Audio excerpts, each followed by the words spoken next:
Hello, welcome to the next webinar in the Maryland Department of Planning webinar series. My name is Joe Griffiths. I'm the Director of Planning Best Practices for the department. And I'm excited today to have a number of experienced panelists with me to share their insight on the topic today, which is incorporating Maryland's planning principles into comprehensive plans. Specifically today, we're going to look at the rural Western Maryland perspective. This webinar is available for 1.5 AICP credits. You see the number on the screen. So to log those, you'll log onto your account, AICP credit maintenance account on the APA website. Search for that number, or you can search for the name of the webinar and self-certify. This is a part of the series on Maryland's sustainable growth and the recently effective 8 planning principles. We're doing a multiple webinars along series where we talk about the principles themselves. Some focus on individual principles, and today's really going to look at all of them. I want to point out that this webinar is being recorded. We encourage you to send your questions or tech issues to me, in the chat. So if you have questions about the webinar itself or technical issues, please send them in the chat. However, I strongly encourage you to put your actual questions for the panelists related to the content in the Q&A bar rather than in the chat. If you put them in the chat, other chats that come in, other comments that people make will push the questions up to the top and we won't be able to find them. But if you put them in the Q&A bar, we will be able to find them at the end. We're going to reserve Q&A for the end. So please remember to put your questions in the Q&A, which is shown on the screen, rather than in the chat bar.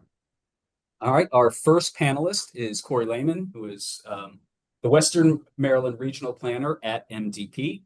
He works in the MDP Best Practices Unit, where he provides technical assistance and assists in the development of planning resources for Maryland's communities. Corey holds a Bachelor of Science in Urban and Regional Planning from Frostburg State University and has a background in facilities planning, risk management, and project management. Welcome, Corey, and you're on now. All right, thank you, Joe.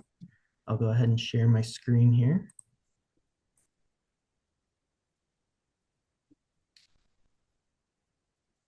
All right.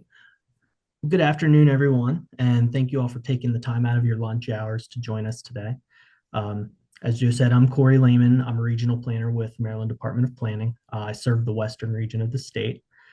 The region is composed of 3 counties, Garrett County, Allegany County, and Washington County, with 24 incorporated municipalities across that 3-county region. Many of the municipalities within the region could be considered smaller towns and cities, located in a primarily rural setting. Something that you'll hear from local planners in our region that I'll cover in more detail later on in the presentation is that we face some challenges that are more unique to our region in specific. And in a planning sense, those challenges can mean a multitude of different things. So before we get too far into today's presentation, I'd like to share the objectives of today's webinar with you all. So following this webinar, attendees will be able to state and explain the planning principle to staff members, community members, planning colleagues, and more. Recognize the importance of the inclusion of the planning principles in their respective jurisdictions' planning efforts and documents. Effectively compose and revise comprehensive plans with the intent of ensuring their jurisdiction's plan incorporates the planning principles. Apply the planning principles through their daily work via sound planning practices, and measuring the progress towards successful planning principle implementation using MDP's Principal Implementation Guide. So in my presentation today, I'm going to give background information on Maryland's 8 Sustainable Growth Planning Principles. The technical advisory groups, or TAGs as we called them, during the process that were formed to address each principle in our new Sustainable Growth Implementation Guide. I'll discuss and highlight the implementation guide itself, and I'll discuss comprehensive plans in Western Maryland and how the planning principles have the potential to provide guidance and flexibility needed to address the challenges that planners face in Western Maryland. Okay, so Maryland's planning principles. On April 8th, 2025, Governor Wes Moore signed new legislation into law, creating the Sustainable Growth Planning Principles. As you can see in the graphic, going clockwise here, those are land, resilience, equity, economy, housing, transportation, ecology, and place. And these 8 principles modernize and replace the former 12 planning visions of Maryland. These new principles guide Maryland's shift from smart growth to sustainable growth, a more balanced way of managing land use and development.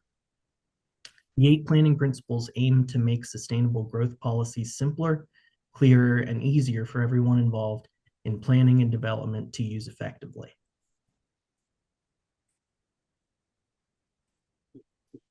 So the principles were developed initially by the Sustainable Growth Subcabinet, along with local planners from across the state through a series of regional roundtable meetings. As a result of the roundtable meetings, the Sustainable Growth Subcabinet called for the creation of a guidance document to support the application of the principles. To achieve the creation of this document, MDP formed 8 technical advisory groups, or TAGs, 1 for each principle. So the TAGs are comprised of 80 participants from 14 different state agencies with relevant expertise in the tag that they were assigned.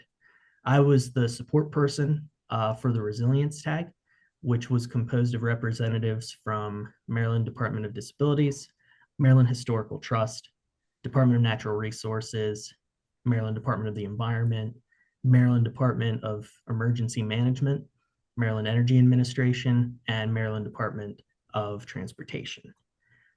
Our group met weekly, working to identify measures and goals to be used to determine and monitor how jurisdictions are advancing the resilience principle and how we can relate the principle to the governor's priorities.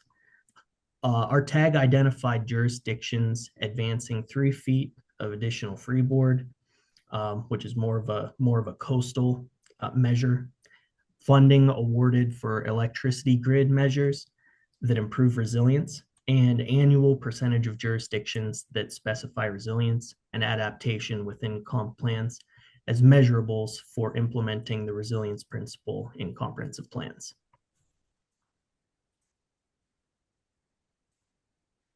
The Sustainable Growth Implementation Guide. So the work of the 8 multi-agency technical advisory groups culminated in the creation of Maryland's 2025 Sustainable Growth Implementation Guide. The guide assists the user in the practical application of the principles and serves as a compendium to the principles, providing a non-regulatory adaptive tool for practitioners and policymakers. The implementation guide is a living document that will continuously evolve as the state of Maryland changes and evolves. The guide acts as an online toolbox of best practices, case studies, and model codes, all of which will assist in the integration and of the sustainable growth planning and policy principles into Maryland's land use decisions and advancing the creation of thriving communities in Maryland. I'd encourage all of you, if you have a chance, to take a look at the document, whether you work for a jurisdiction, if you're a consultant, a citizen, even someone from outside of the state of Maryland, I believe, could benefit from viewing the document. There's a lot of really helpful information in the guide pertaining to sustainable growth and planning. It was compiled by a lot of very intelligent people from varying disciplines. So I definitely recommend that if you get the chance. Okay, now for more of a local perspective, comprehensive planning in Western Maryland. I've been with Maryland Department of Planning for about 2 years now, and I've had the chance to review a wide range of comprehensive plans, some from outside of the Western region, but the majority have been within our Western region that I mentioned. From my time in Western Maryland, reviewing plans and listening to planners, it's evident that the comprehensive plans hold a very great importance to our jurisdictions in a variety of different ways.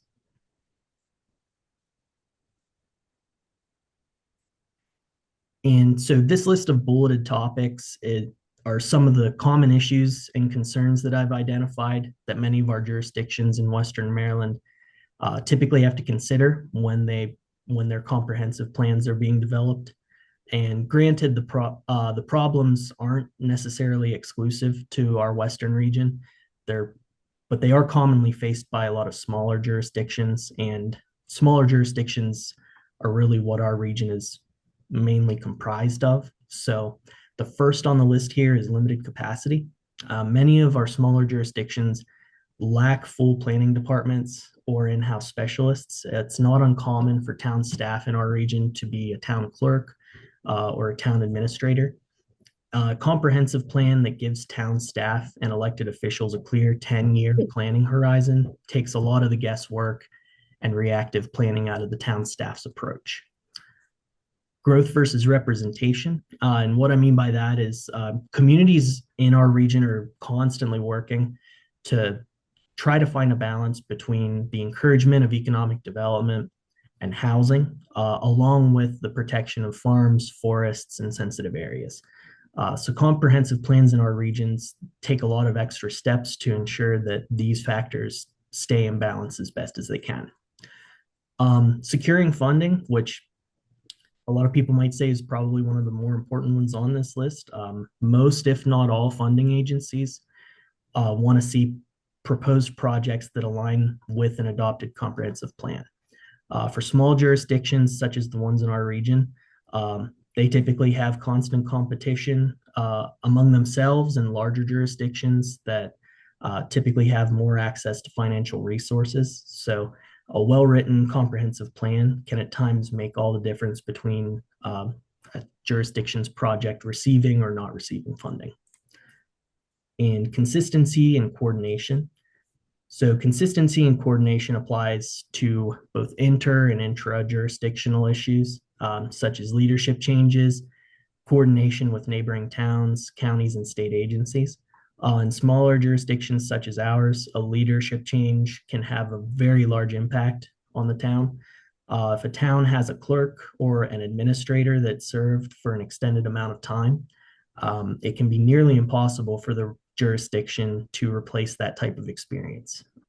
Comprehensive plans especially help with those types of transitions. They serve as a shared community vision, and they assist in keeping decision-making consistent as employees and elected officials come and go. And looking back at kind of the neighboring towns, counties, and state agencies point, comprehensive plans will help smaller jurisdictions to clearly communicate their priorities to other towns, counties, and agencies within the region. Okay. And so how will comp plans in Western Maryland benefit from the principles? The new planning principles give Western Maryland a new opportunity to advance its planning practices and priorities in several ways. Protection and enhancement of natural and working landscapes. So the protection of forests, agricultural lands, and ecological systems, all while supporting local economies, are priorities that are shared by both Western Maryland jurisdictions and the principles. The strengthening of rural communities and local identity. Western Maryland is a unique part of the state with its own history and identity that sets it apart from most of the state, while also contributing to make Maryland as diverse and unique as it is. Locals from our region typically take pride in the history and the culture of Western Maryland. The planning principles also value cultural, historical, and community identity. They encourage jurisdictions to engage with diverse local stakeholders and in their comprehensive planning processes, and to celebrate their unique heritage through community events, heritage tourism, and promoting public places. Western Maryland faces its own unique transportation challenges as well that set it apart from urban centers. The region is especially auto dependent. It lacks proximity to services in some cases, and also has an increasingly aging population. In some cases, some of our residents in the region may no longer be able to drive, which makes creating a more robust multimodal transportation network more of a necessity. The principles focus on encouraging, improving transit and multimodal networks wherever possible, and coordination between local jurisdictions to improve their existing transportation networks to support greater economic access and reduce isolation of vulnerable populations such as the elderly. And it's in my opinion, and I think a lot of my colleagues as well, that the principles align very well with the goals and objectives of jurisdictions within our Western region. And I think they'll be very helpful in guiding the development of comprehensive plans within our region to foster sustainable growth across the 8 planning principles for the foreseeable future. And if anyone has any questions, I know Joe will share a slide with my email information. Please feel free to reach out if you have any questions or want to talk more about comprehensive plans and the principles. So thank you all. Thank you, Corey. Yeah, we're already starting to get questions in the Q&A, so thank you all for submitting them. We will come back at the end after everybody's presented to address those questions, but feel free to keep adding them in there. All right, we are going to move on to our next panelist. Give me a second.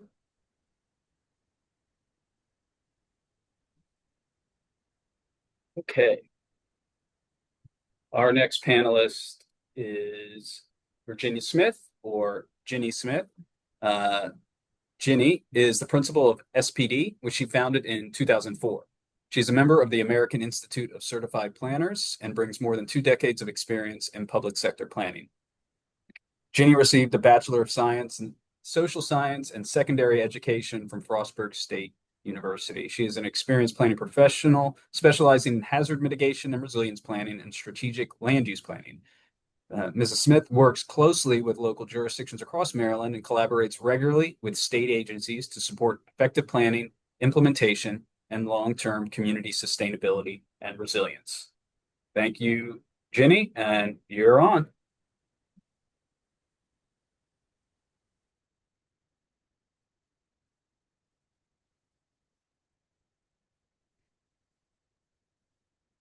Thanks, Joe. Let me get this to full screen. There we go.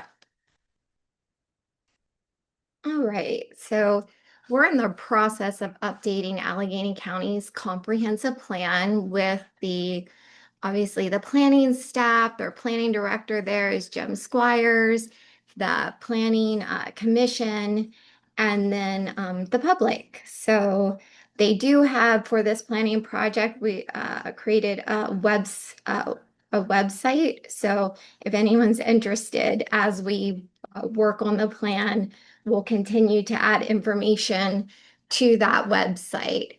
So today I'm going to just talk briefly about their plan, but also how, as we work through the process, how we're working to incorporate these sustainable growth planning principles.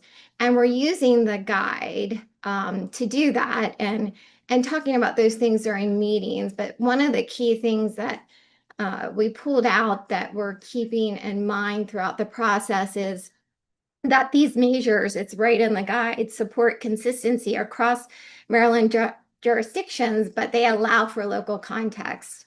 And I really like that, having worked with a lot of our local jurisdictions across the state and the diversity and of the state.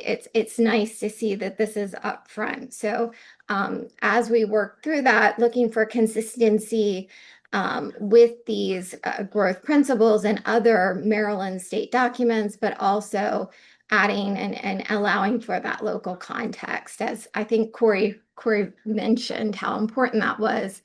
And so today I'm just gonna, I really, it's hard to talk about or make these things applicable unless you first talk about the planning area. So for those folks on the call that aren't familiar with the planning area, I'll quickly run through the planning area just to provide some context. And then I'm going to focus on one element of the plan. I was going to do a couple, but considering time, I'm going to focus on transportation and how these things are being, how these principles are being incorporated.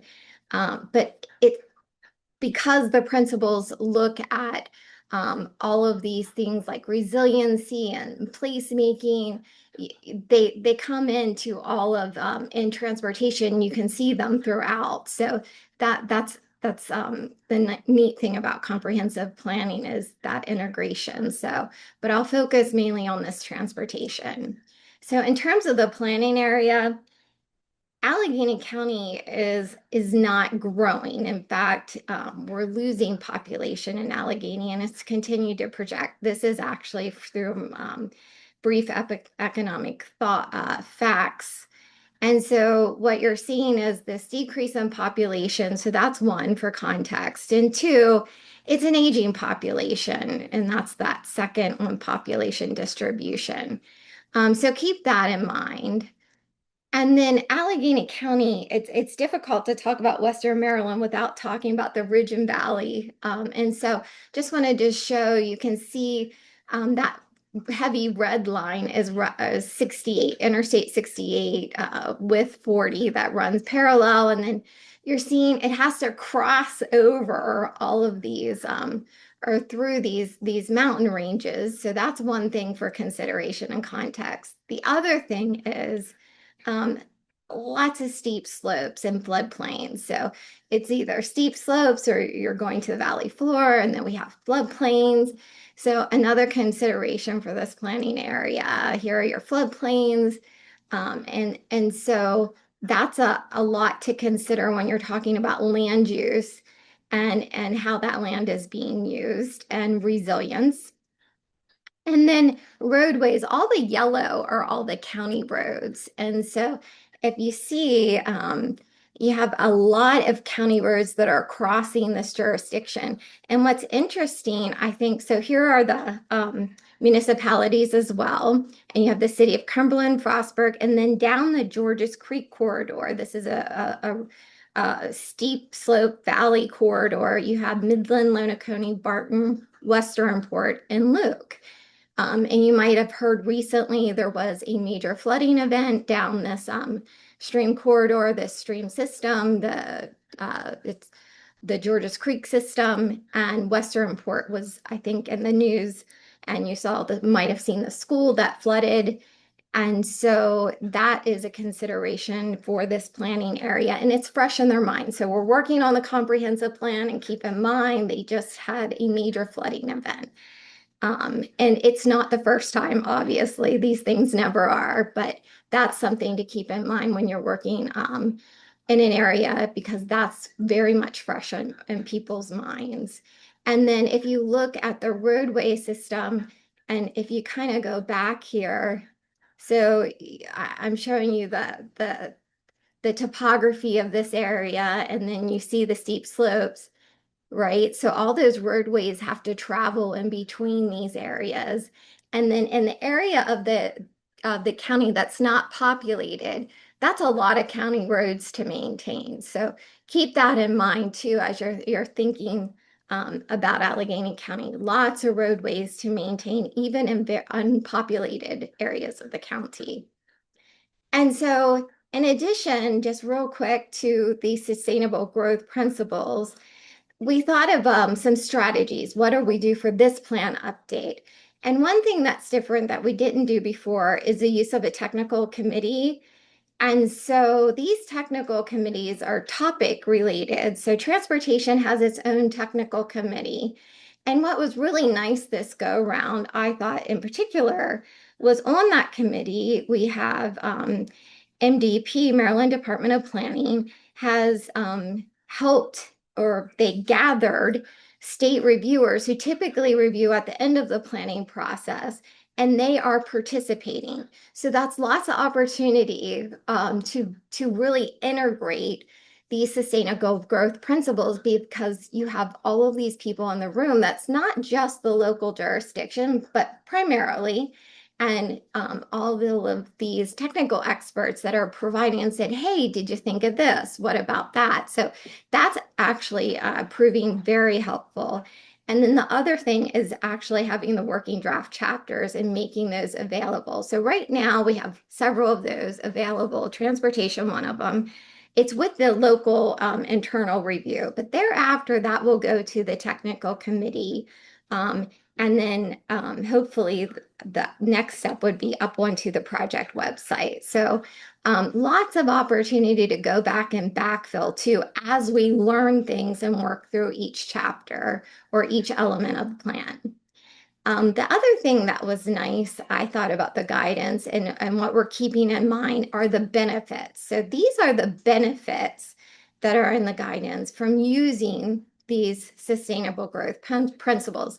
And we kind of weave that throughout the document, and you'll see that. So that improving human well-being and the different types of modes of transportation and activity, the fact that, you know, the single occupant vehicle and vehicles miles traveled. And so those things, what does that mean, and how do you apply that to the plan? The mitigation of climate change and impacts and adaptation to that, and what does that mean for transportation? And then this idea that, you know, with this, with a highly connected transportation network and placemaking, that those are opportunities for economic growth. And so when you're looking at the first thing we thought was, okay, we need to keep this up front and center. And while it's transportation, I only have one here. Actually, there's several that are applicable on the cover.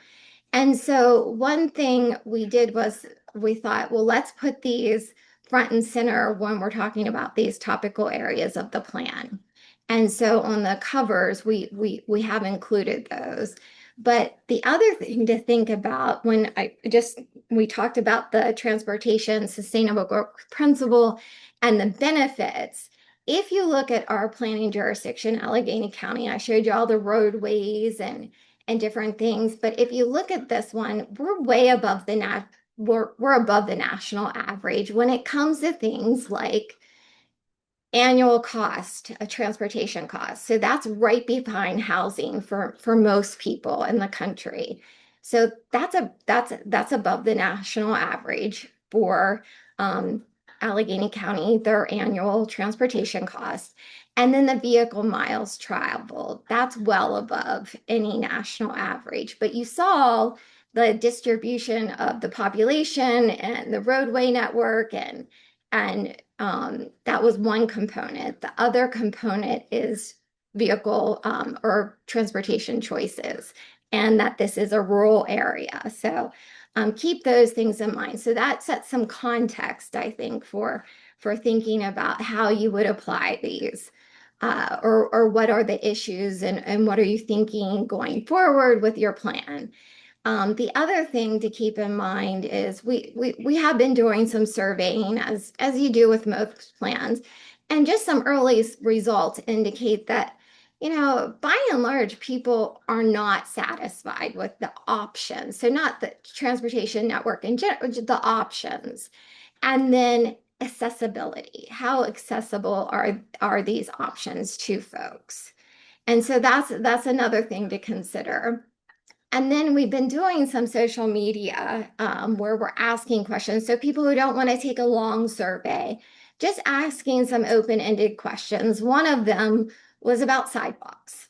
And so you can see that we did get some results here, and one better connection. And then you can see like some of this has to do with maybe where there are some community facilities, connection to those.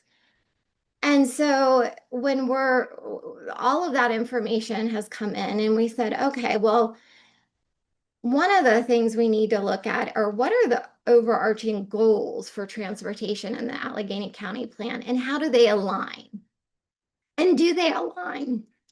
And so one of the first things we said was, well, let's look at other planning documents. And this was encouraged by the state. We looked at Maryland Department of Transportation, their goals. We looked at the transportation plan, the governor's transportation plan. And then we said, okay, what's the sustainable growth planning principle here? And how is that aligned? And so one thing we saw that was cross-cutting is the integration of various modes of transportation and this idea of connectivity reliability, affordability, and accessibility. So they were the themes. So when we went to talk to the technical committee and Allegheny County staff about updating goals, some draft goals, what does that look like? And are these things incorporated in Allegheny County's goals? Because if they're not, then how do we ever get this integrated or incorporated into their plan? So that was used in order to create new updated goals for Allegheny County. So that's one way they were incorporated. And so for Allegheny County, another thing that was considered was this idea, because they have such a beautiful and rich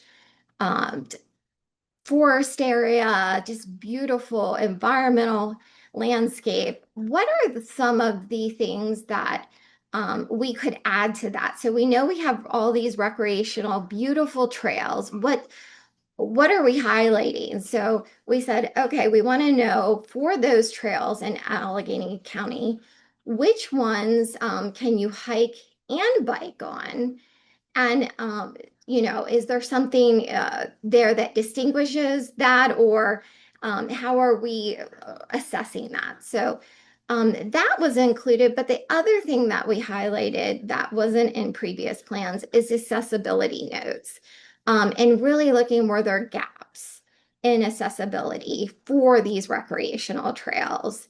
And then are we including that in the plan, not just in this section, but in a couple areas of the plan? So that was another thing that we were looking at. And particularly, this is one of our trails. So one of our notes was that, yes, they have paved surface, fishing docks, and it is suitable for all abilities, including strollers, wheelchairs, and strollers.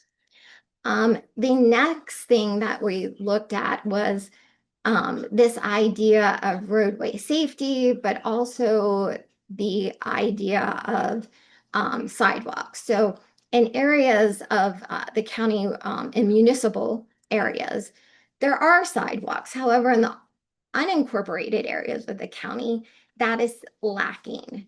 And so we saw that through both a public survey and the social media questions, and just from knowing that, living in this county, we know. And so the thought process was, okay, what does that mean for Allegheny County? So when we went into this meeting, we were said, okay, where can these sidewalks go? Or is there opportunities here? And one thing that I know we weren't considering as much was the idea of the ongoing maintenance. Staff at Allegheny think they just had a flood. Just maintaining these, their transportation system is a heavy lift. So you think that you don't have this extra growth happening. So you're really focused on maintaining maybe areas of redevelopment, and then, thinking of the life cycle of the systems that you do have in place, and really when you're going to have to even just update. And so there were some competing interests there. This idea that we need to have other modes of transportation and options, but then what does that mean for the county? And so really, and oftentimes that's when we have to be even more strategic. So when you're talking about these sidewalks, are they really connecting? What's the connectivity? So not every walkability, but if you're being strategic, then you're thinking about this connectivity. And then maybe, you have your community facilities that you're looking at as you're talking about the comprehensive plan update. How do we tie those things together to make sure we're doing that? So the other thing, I have just one more is this idea of resilience. So including flooded and integrating things like from the hazard mitigation plan and EV. And then I think that's it. And then these are our strategies and planning goals, and you can see the benefits above, and then how goals and strategies in the transportation element are specific to some of the things that we talked about. And so that's how we were trying to incorporate and really paying attention and being cognizant of that planning guidance. Thank you, Jamie. There are some questions I think directed to you in the Q&A. Feel free to take a look at those, and we'll come back to them again at the Q&A at the end, but give you a little heads up so you can prepare some responses. I do want to remind the audience, please put your questions in the Q&A rather than the chat so we can access them easily later when we get to the Q&A section. So thank you very much. All right, we're going to move on to our next panelist here. Give me a second. Okay. Our next panelist is Ruth Davis Rogers, the Division Chief for Development and Planning Commission for Calvert County. Previously worked with the City of Cumberland. Ruth attended the University of Houston College of Architecture and has more than 20 years of experience in the built environment. Her career includes positions in state and local government, as well as the private sector, with professional experience in Kansas, Texas, Florida, and Maryland. Maryland experience includes work with the Calvert County Department of Planning and Zoning, where she is now, Anne Arundel County Office of Planning and Zoning, St. Mary's County Land Use and Growth Management Department, the City of Cumberland, the Town of Middletown, and the University of Maryland School of Architecture, Planning and Preservation, and the National Main Street Program. So Ruth brings a wide variety, extensive experience to this topic. And you're on, Ruth. Okay, let's see. Okay, I think you can see my screen. Can you see it? Okay. Yep, looks good. Looks good. Okay, excellent. Okay, well, thank you so much, Corey and Joe, for inviting me to be on the panel. And so, yes, I'm here to talk about the Cumberland's comprehensive plan process, which they're just wrapping up now. But I was with Cumberland for a number of years, and I helped lead that process. And so I'm happy to share with you our experiences on that. So what I have here on this first slide is a picture of Cumberland's downtown Main Street, which is called Baltimore Street. Some of you in Western Maryland might be familiar with it. Some of you viewing may not know much about Cumberland. So I want to, kind of give a shout out here and tell you a little bit about it. It's a very historic city, or it has many layers of history. Going back to the Native Americans, to the colonists, to George Washington, to the Industrial Revolution. It's a very quaint, small town nestled in the mountains in a valley. Right now it's developing a new identity, and it's thriving and it's growing.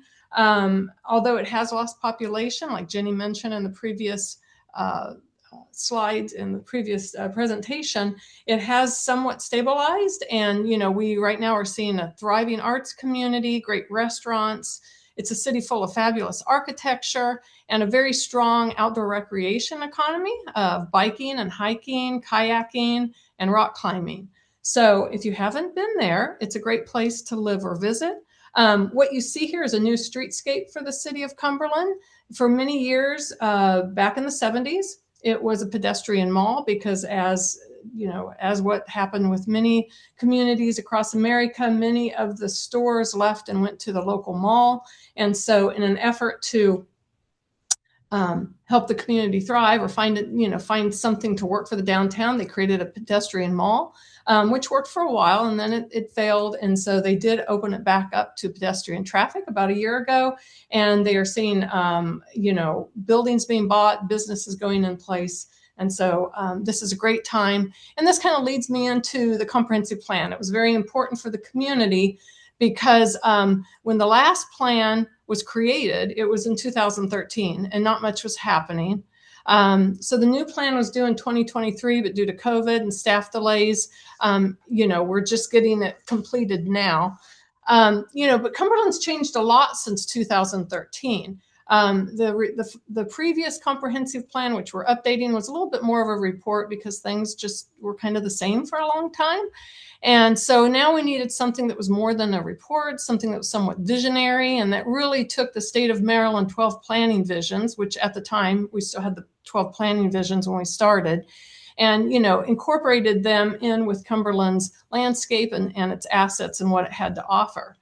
And so while comprehensive plans are not legally binding documents, they are very important because they do serve as a guide and they serve as a basis to update the city code later as projects are implemented or as projects develop or as, it's a 20-year plan. So sometimes some of the things that are proposed stick and sometimes they don't. But it's something that at least, you have in place and you can change the code if it leads that way. And so anyway, this was a large project. It was really, too big of a project for staff. The City of Cumberland is 19,000, so we don't have a large, planning department or community development department. Jeff Silka, the city administrator, and I took this project on. And so, we set forth, we didn't have enough staff to do all this or the time or knowledge or expertise because it was going to be very broad and very complicated because of the research and the different elements that have to be brought into place. So we interviewed Wood Valley Strategies, which is Jamie Kendrick. Many of you out there might know him. He's been in Maryland for many years doing comprehensive plans. But we hired Wood Valley Strategy consultants in the fall, winter of 2024 to start with this plan. So then, surprise, in April of 2025, the state of Maryland adopted the 8 planning principles. So we had to kind of pivot and adjust. This had, like Corey said earlier in his presentation, this replaced the 12 planning visions, which were, to be incorporated into the document. But actually, these 8 planning visions or 8 planning principles, these 8 planning principles are better because they are, the former 12 visions were a little bit vague and they overlapped, and the new principles consolidate the different priorities and the themes are easier to follow. The term visions is replaced by principles, and it kind of reflects how they are intended to be actively utilized in planning and development rather than just serving as aspirational goals. They're more doable.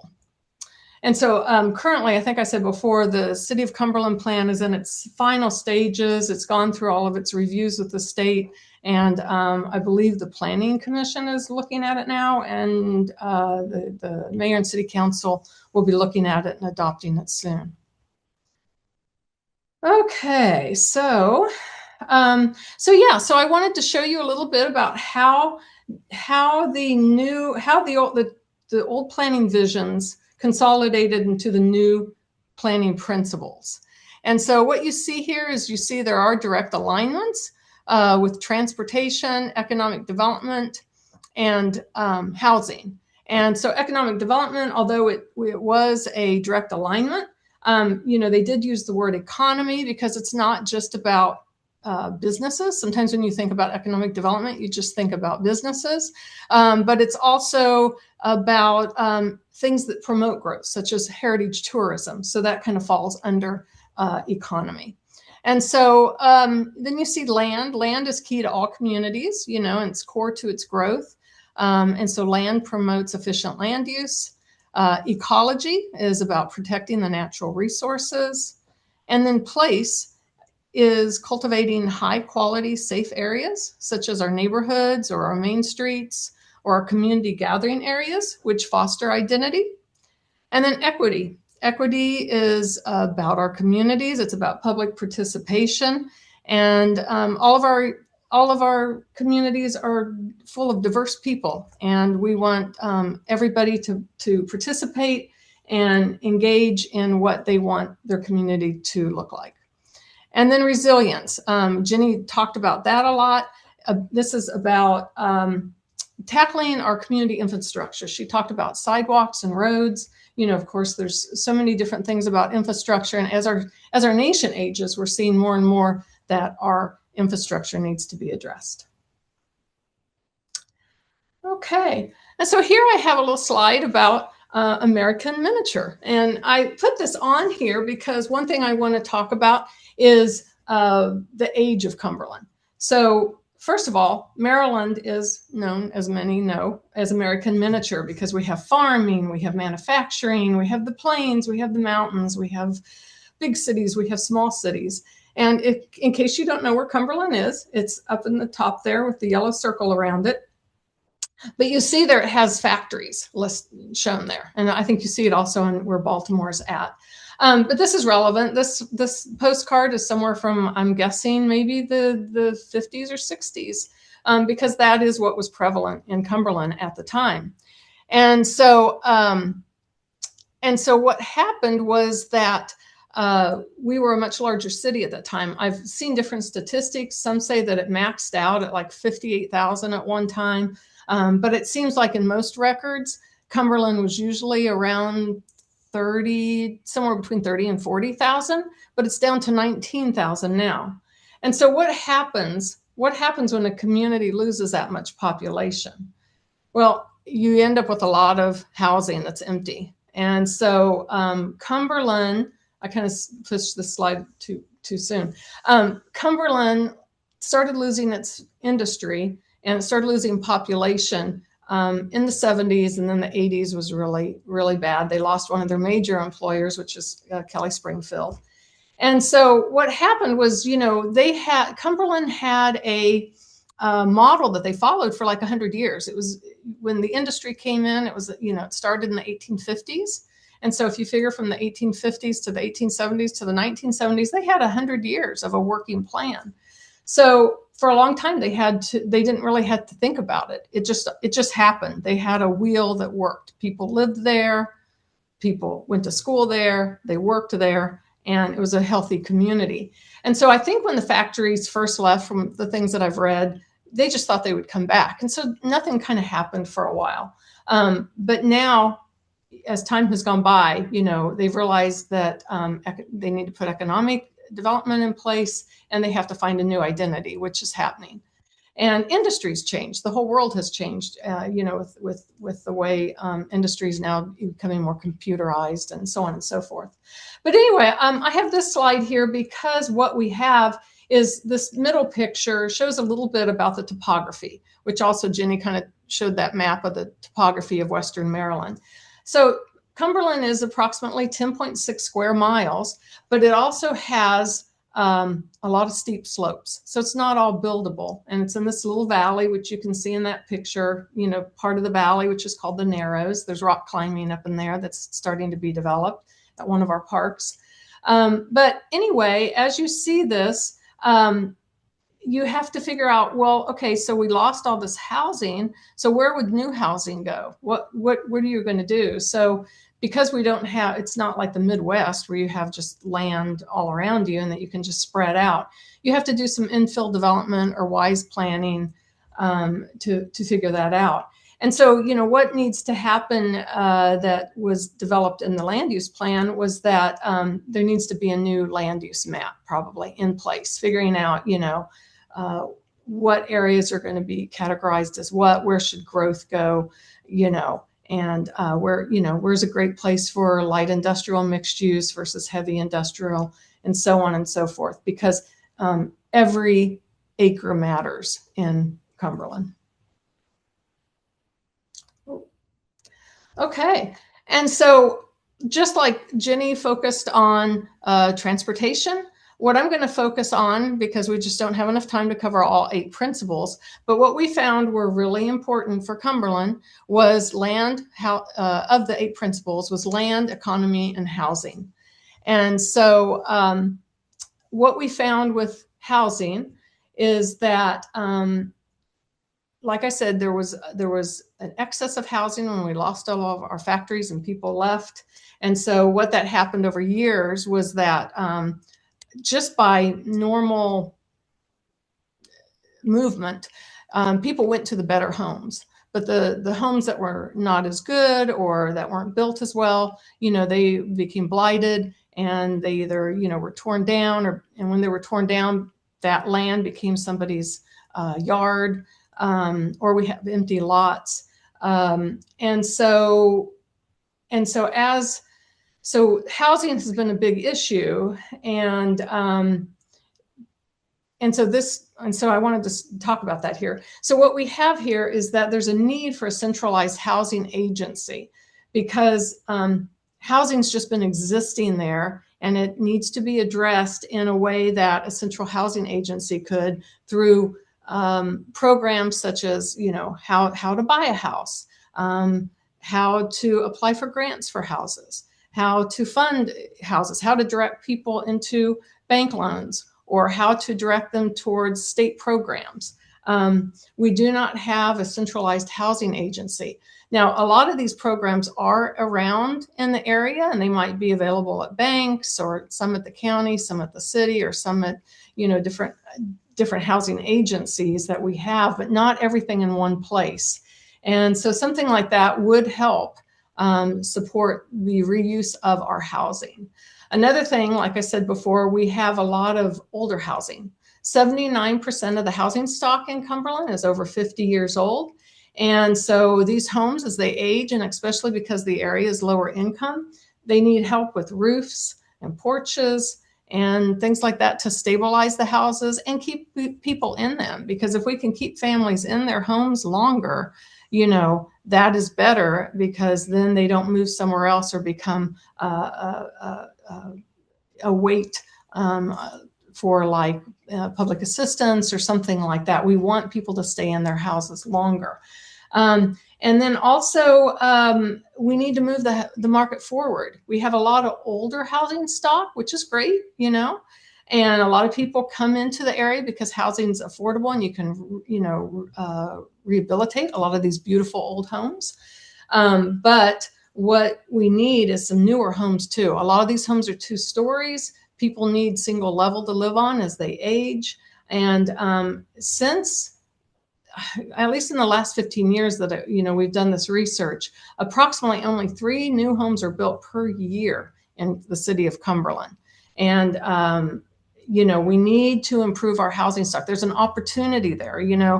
The state of Maryland is short a lot of housing units. And so, if there's some way that we can, help the state of Maryland's objectives by bringing some of that new housing to Cumberland, that would be great.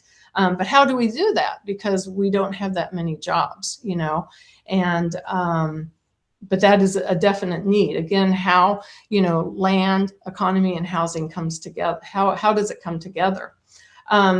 And so, what we have here then is kind of like the takeaway. What's the takeaway with the goals and objectives for land use, housing, community, and economic development? It's all interrelated. And so the takeaway is that due to the fact investment is beginning to happen in Cumberland, it needs to be planned for and addressed in a clear and concise manner. Not haphazard, not just kind of like, oh, gee, here's somebody who wants to buy this land and put some houses there. We need to have a clear development plan put into place where all this can be addressed. What we see here on these pictures is that the slide on the left is some blighted housing being removed. And I know a lot of people don't like it when you see blighted housing being removed, but it has to happen sometimes because it's the math, especially in low-income areas, doesn't support the rehabilitation of it. Here in the middle is a proposed new housing development on an old school site. And then the other is a river park project that could bring a lot of business and heritage tourism to the area. All right. And so, it's a chicken and egg thing. Which comes first, the housing or the economic development? Because we have a wonderful area where Cumberland has so many things in place to be successful, a great community, great history, and an identity to build upon. It's vibrant with activities and parks and interesting neighborhoods. But what comes first? The investment of businesses, which in turn will improve housing, or will the improved housing bring jobs or businesses? And so we're hoping that the comprehensive plan will guide us into the future on this as Cumberland continues to reinvent itself. All right, and thank you very much. Thank you, Ruth. Beautiful slides. Great images. Thank you. You're welcome. All right, we're going to turn it over to our last panelist today. Keep putting your questions in the chat. We're trying to answer some as we go along, but we're going to save most for the end. All right, our next presenter is Sarah Wakefield, Senior Planner for Garrett County Government, where she leads planning, GIS, and grant-supported initiatives focused on transportation, parks and trails, environmental stewardship, and community infrastructure. Her work bridges technical analysis, public engagement, and intergovernmental coordination to advance projects from concept through implementation in a rural Appalachian context. Sierra brings a systems-based, data-driven approach to planning that emphasizes long-term resilience and practical outcomes. Welcome, Sierra. Hey, thanks for having me. Glad to be a part of the panel with everybody. So let's pull up my presentation. We'll get this going. So, yeah. My presentation is kind of looking at, so we kind of seen, while you're developing the comprehensive plan, kind of the shift from the visions to the principles in the middle of it. And now I'm kind of at the tail end of it. So I want to talk about from vision to like project delivery. So using these planning principles as implementation tools in Garrett County, Maryland. So, excuse me. So where we started, my predecessors actually kicked off our comprehensive plan update in 2019. The, comprehensive plans are kind of wide, look at a 30-year horizon. And they did a lot of public outreach. It was all pre-pandemic. And then, the data changed. We can all put a star next to those couple of years from 2020 and, kind of tapering off from that impact on us. And so I came on board with Garrett County in 2021. And so we had this plan and we got it adopted in November 2022, but we used the planning visions as the basis for this document. In Garrett County, to give you a little context, we actually don't have countywide zoning. We have zoning in a couple different areas of the town and around the Deep Creek Lake watershed. We have a strong culture of property rights. It does limit us on regulatory control, but I also feel like it's a good opportunity when people are thinking about developing their property, kind of teaching them about land use or why it's more beneficial to have these infrastructure assets, and why, and weighing the pros and cons of that. And so, in moving forward, it would be really nice to link these planning principles to those long-term, like whatever kind of decision-making we're doing relating to developing the county. We also have Deep Creek Lake, which is, a really economic, once again, linking Western Maryland and the outdoor recreation economy. This is the lifeblood of a lot of economic activity in Garrett County. And we want to really balance and the demand versus maintaining these natural resources we all utilize, and we want to maintain their beauty and also enjoy them. So the challenge of planners is really kind of keeping the public and elected officials with our plans in mind. So thinking about, we have these comprehensive plans, we update them every 10 years, but I think a lot of times it's almost like there's a game of whack-a-mole issues that pop up from like public emergencies to transmission lines. And we spend a lot of time putting these plans together, and we want to remind people that what our ultimate goals are and what our values are. So how do we keep those visions relevant for, in 2026 and beyond? My answer to this is project delivery. So implementing our plans, essentially. So if you take a look, we have comprehensive plan visions, and then I'm kind of, since we didn't develop a plan using the principles, I'm, translating them into the principles, and then we combine it with data and outreach tools to get to our outcomes. So as some case studies, I'm really excited to show off some projects that we did. I'd like to share with you the story of the Bloomington Community Park revitalization. Bloomington is a really small community. It's unincorporated, about 165 residents. It's right next to Luke in Allegany County. It's right on the Potomac River. So in 2023, the community reached out to me, the volunteer fire department and the Civic Improvement Association. They have a park, which was the site of a former elementary school, which was decommissioned in like the early 2000s. And they've been maintaining this park, and they work with the county to develop and program it. And they wanted some improvements to it. So we did lots of public outreach with the community. And we took an inventory of the assets, and we also kind of did some visioning and then made a prioritization of all the things that need to be fixed. So here's what we were working with in 2023. And so my job is to connect these comprehensive plan goals, like are continuing to support quality outdoor recreation areas and conserving natural resources, and with the planning principles. So I'm sure you could probably do equity or infrastructure, but let's look at the one for placemaking. So providing public spaces that encourage social interaction, value cultural, historical, and natural resources. So using that principles, comprehensive plan goals, and this data that we have and that public outreach that we have as the foundation, we sought funding. We were very successful at getting funding between the county's applications as well as the volunteer fire department. We received over $300,000 in funding, and this is from like a 3-year period. We just wrapped up these projects. So I think it really accelerated our project delivery because we had all of that foundation in place. We had some tree planting grants through MUCFC. And so we added those first, then Rec Trails provided funding to pave the path. So this is a shared use path within the park that people actually walk on. I was really happy when I went out to inspect it. This was wrapped up in in November. So really looking forward to getting some pictures in the spring when things are a little greener. And we also installed new playground equipment and exercise equipment around the track.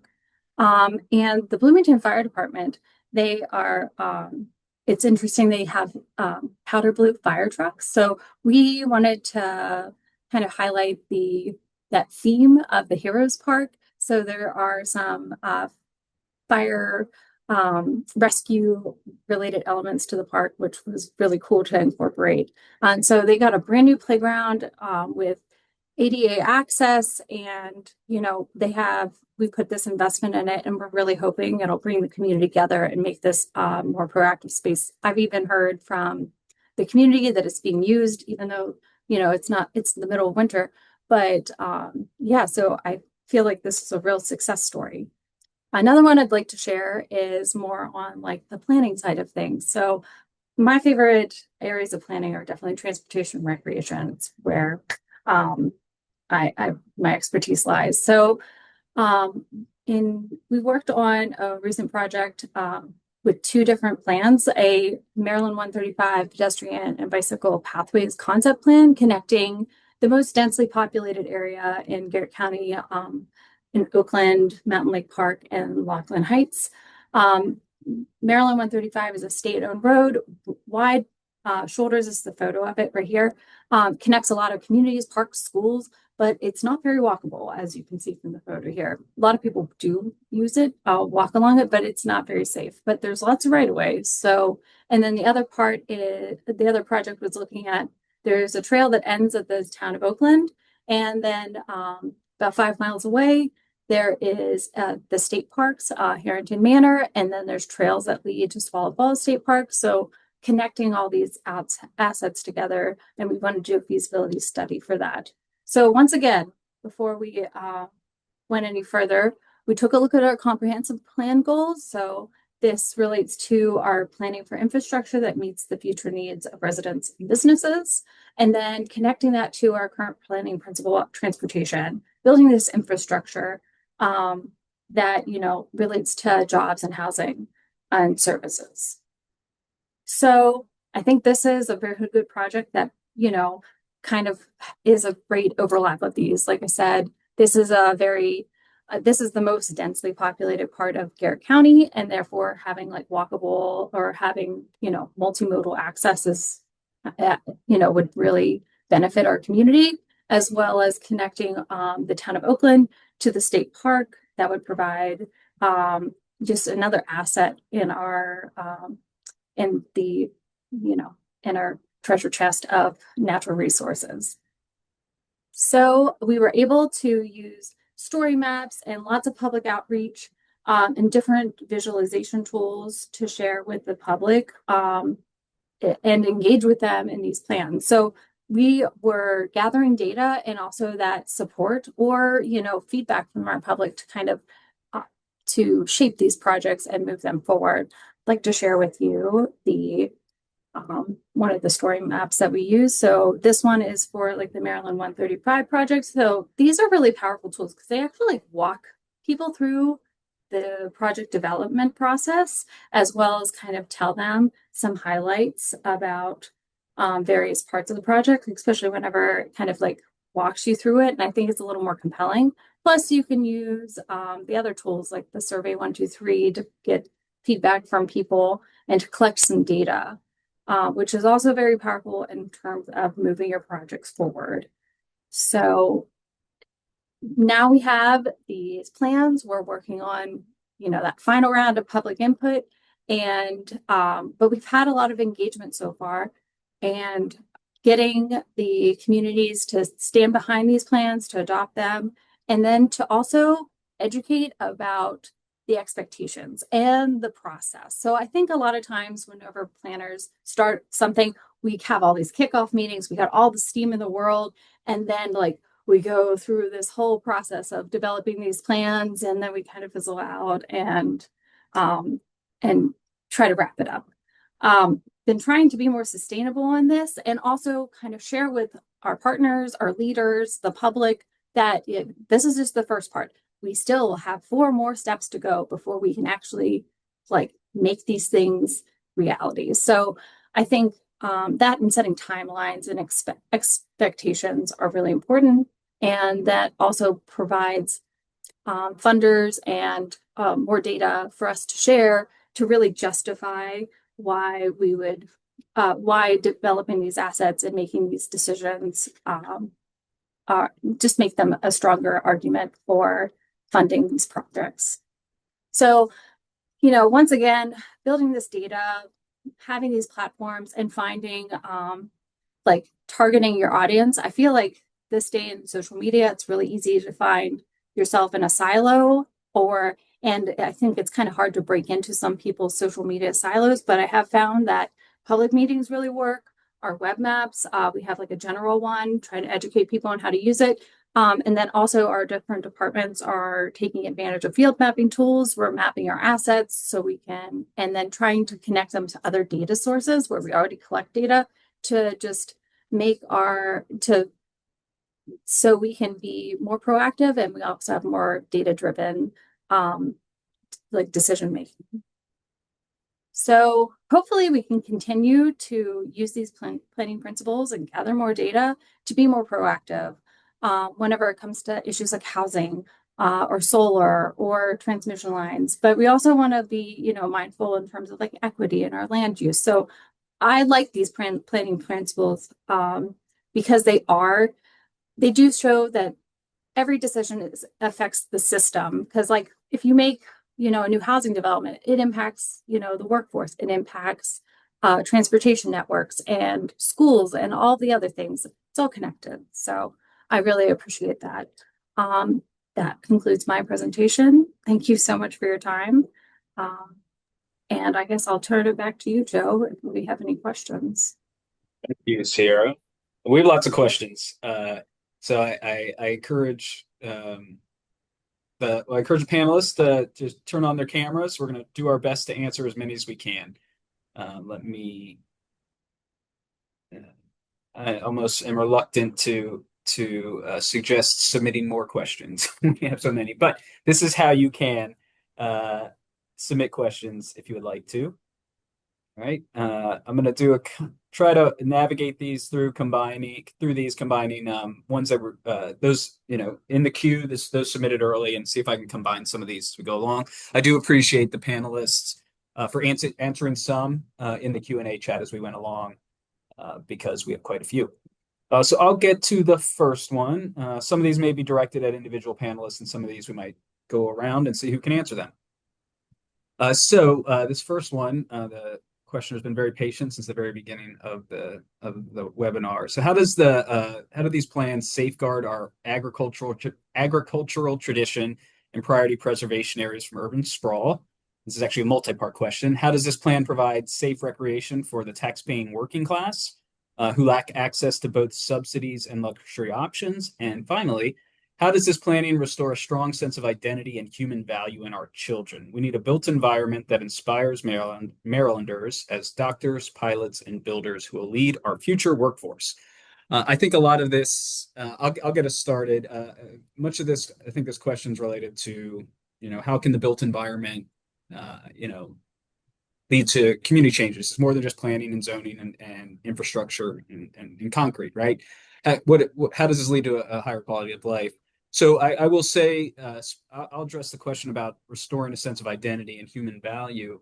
And there's a question in the Q&A earlier about what's the difference between smart growth and sustainable growth. And I know my colleague, Corey Lehman, addressed that one.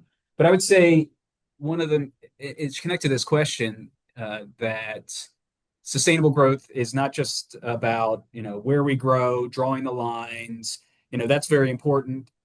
Preserving priority preservation areas, promoting infill, all of that is still included and embodied in the new principles in sustainable growth. But we're also looking at what happens inside those growth areas in Maryland, the priority funding areas, and specifically like this addition of the place principle, which is worded, the intent statement is provide for public places that encourage social interaction and value cultural, historical, and natural resources, right? And when we can use the built environment and we can activate that space, that leads to this stronger sense of identity and human value and interconnection. So that's what I would consider new with the principles, what we encourage jurisdictions to consider when they're doing their planning, updating their comprehensive plans. But I'd be interested for the rest of the panel if you have any thoughts about that, protecting against sprawl, safe recreation, or building this sense of identity. I can share on the first part there, Joe, about safeguarding from urban sprawl.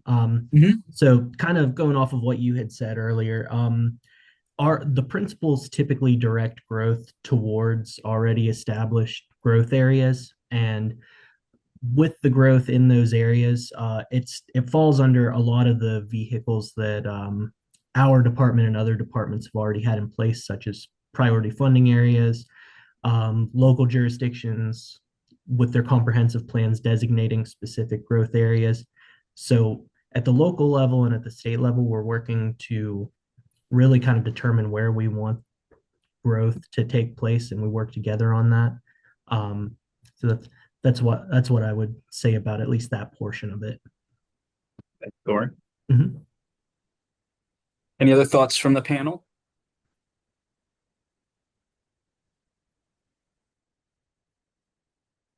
All right, we'll go on to the next one. This one is about coordination of plans with other plans. So how do you coordinate your planning effort or comprehensive plans with the availability of utilities like water, sewer, and energy infrastructure?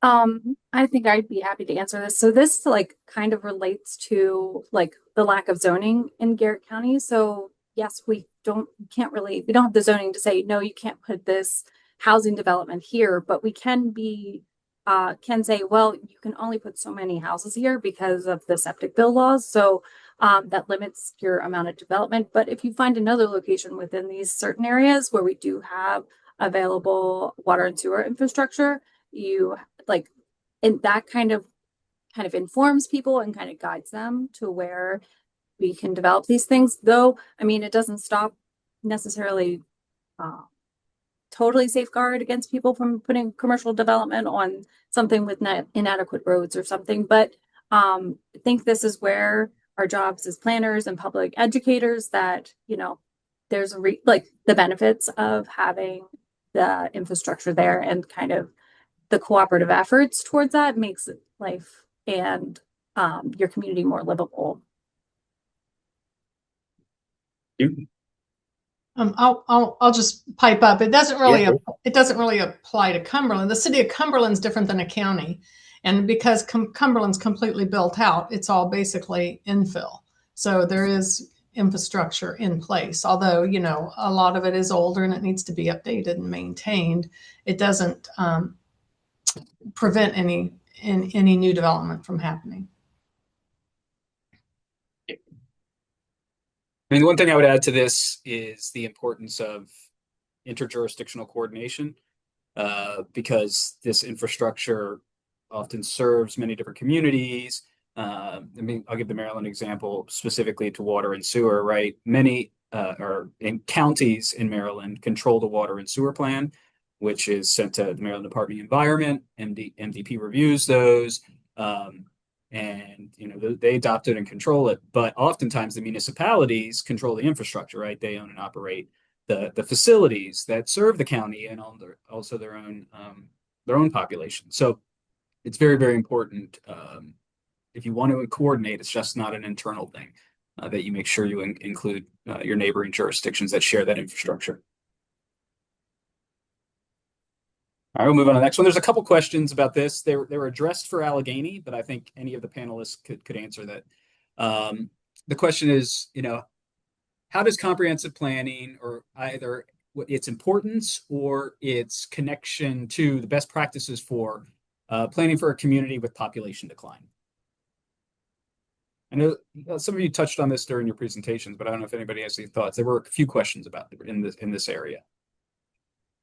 I was looking at that, and I know one thing that we're looking at is that idea of the redevelopment, the infill, the service life, the maintenance, and also that idea of opportunities that we highlight the positive attributes and looking at streamlining and efficiency. So really kind of taking that approach with the plan, and always searching for not to concentrate on maybe some of the issues, but those opportunities that affords the jurisdiction to look and really to think about their population and the composition of that population and the needs of that population.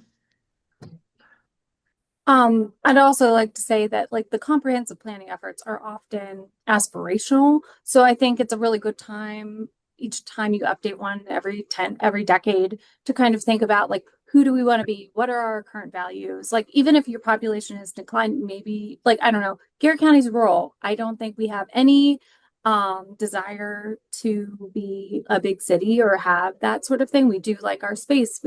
This is our character. But you know, keeping that in check or balancing that the development and our preservation, that's why we make these comprehensive plans, so we can kind of tune that degree of balance.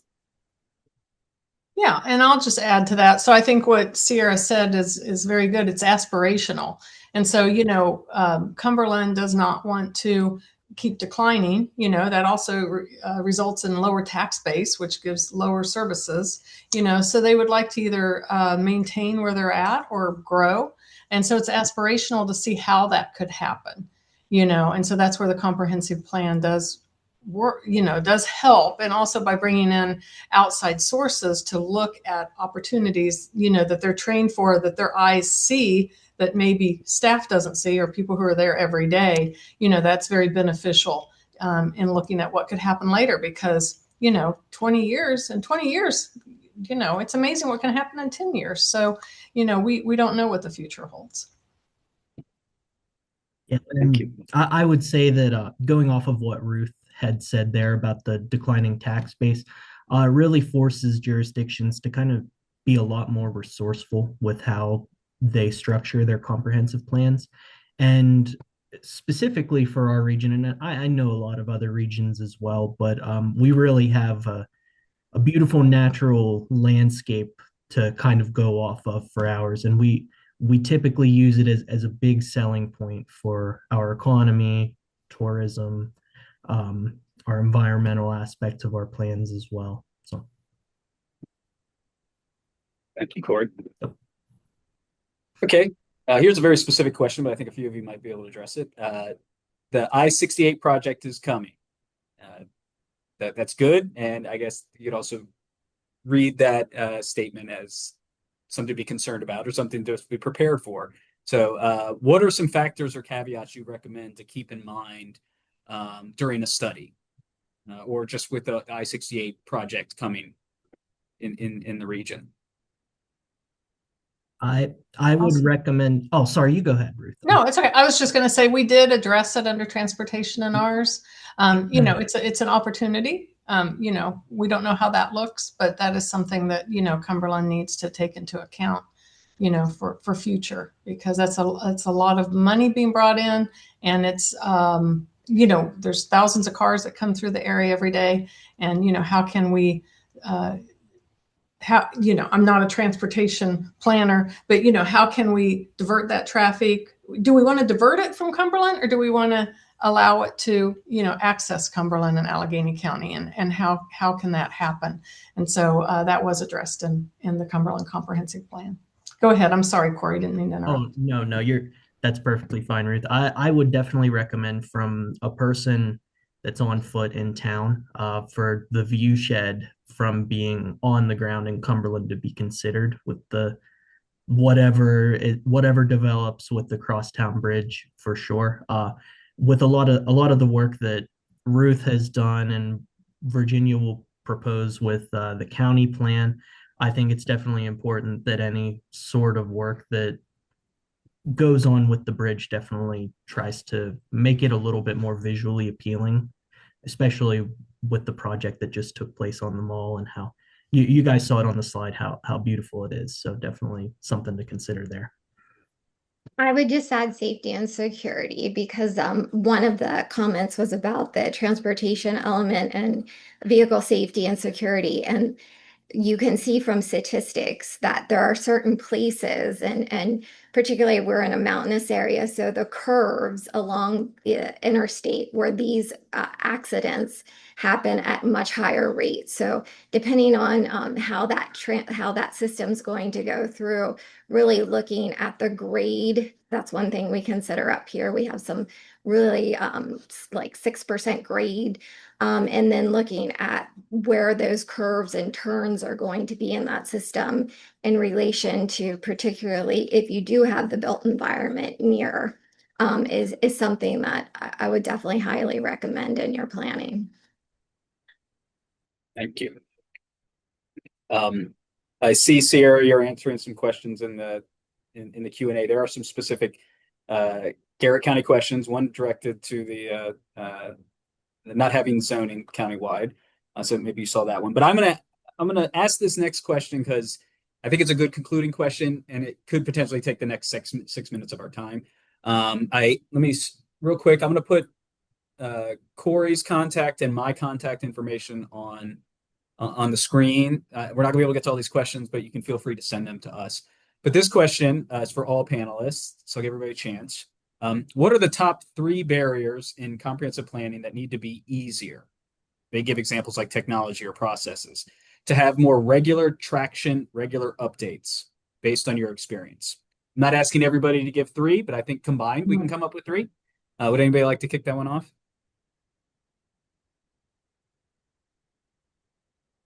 That's a tough one. You know, by going from 12 to 8, that really has helped. You know, I do think, yeah, because you eliminated some vagueness there. I'm still thinking on your answer, but I do know that, you know, the 8 principles, I think, is a little bit more clear and concise in following those. I will also point out, Ruth, probably should have mentioned this earlier, we do have a current bill working its way through the session right now, HB 243, SB 197, that would align the elements, which we didn't really talk about the elements a lot today, which is another component of comprehensive planning, with the principles. So we would have that alignment. Could potentially make it easier. See, we're still discussing this. I think anybody else? Yes, sorry. I think just like the breadth of content that is in a comprehensive plan, because you're looking at everything from housing to transportation. A lot of times, like I think in the past we looked at things in silos more, like we were just looking at transportation, but transportation impacts the economy, it impacts housing, it impacts other things. The principles do, I think, provide the more of that Interrelated. interdisciplinary and more systematic approach. So I'm hoping that like being able to do that and like linking these things up, because somebody mentioned in one of the questions, like, hey, if you build trails, you can also fix streams. And yes, we want efficient projects where like it has mutual benefits, and it also like, builds a sense of place for your community and has, better health outcomes for people. So I really do think that is like the direction you're trying to put yourself in, but also trying to make people think, sit in a room, be like, hey, what's not working on like, and they're thinking of like their drive to the meeting versus like in 30 years, what is this going to look like? Who am I going to be? What does this community need, or what can we like move to? So I think like that, and also there's a disconnect, I think, in terms of like how long things take, and also making kind of like, I don't know, we don't have crystal balls. We try our best with these plans, but really like what does like, transportation look like in like 30 or 50 years? Like, will we all own cars? Will we, I'm curious of like my kids, will they be programming my flying car to come pick me up to take to the doctor or something like that? I have no idea, but we're trying our best to kind of be proactive in that way. So we have places that are really livable. Thank you, Sarah. Joe, the one I saw technology on there, and that question. So one of the things that I'm finding just as the last 20 years have gone by, is that some of the traditional approaches that we used in the past are not working as well, like just doing in-person meetings. So really mixing and having a big mixed bag of options for how people interact with the plan, how they provide information, and also considering that information as it comes in, what are hot button or like topics that are of interest to the community, because it's rare that you ever speak about one topic leads to the next topic. And there's lots of opportunities to interweave those things, because that's how people think about their space and their community.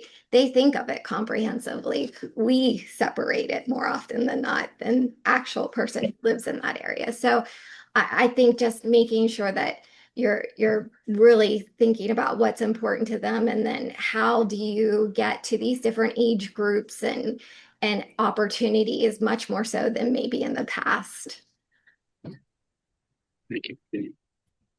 Okay, well, we have 1 minute left. I'm going to wrap this up. I'm sorry we couldn't get to every question. There's a lot of interest in this topic, but please send your questions to Corey and I. I will say I do encourage everybody to review the Sustainable Growth Implementation Guidance that Corey shared earlier. You can find that on our website. We'll also be sending out the presentations to everybody.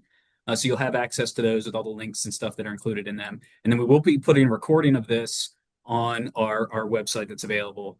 So it does have AICP credits. MDP is also we have a next generation for our implementation guidance, which is really going to look even more at comprehensive plans. And we're developing continued resources to help jurisdictions early in the process, like Jenny was talking about with Allegany. We're going to be expanding that offer to help jurisdictions really know from the very beginning what the state agencies are looking for.